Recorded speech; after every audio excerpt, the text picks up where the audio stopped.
Good, Ruth. I think you've done some really interesting things here. Looking at the two groupings, one's supposed to be visually dominant over the other. I think this second example works particularly well. And biggest group on the left-hand side of the page, which is usually considered dominant, smaller grouping on the right-hand side of the page, quite effective here. This one's slightly confusing.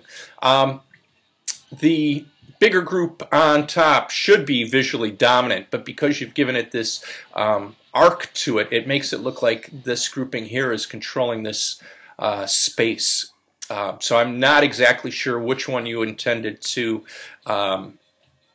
be visually dominant here. If you were to curve this bigger grouping the opposite way, the one on top would be visually dominant. But right now they're fighting for visual dominance. Here, you've done a good job getting the single element being visually dominant at the top, towards the center, controlling lots of negative space. I think that's both these are quite successful, and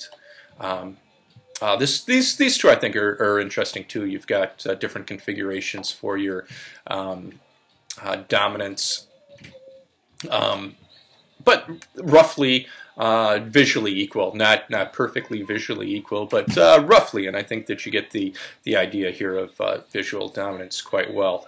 So it's just that one in the two groupings it seems a little off, but 5 out of 6 isn't a bad job on this assignment, so well done.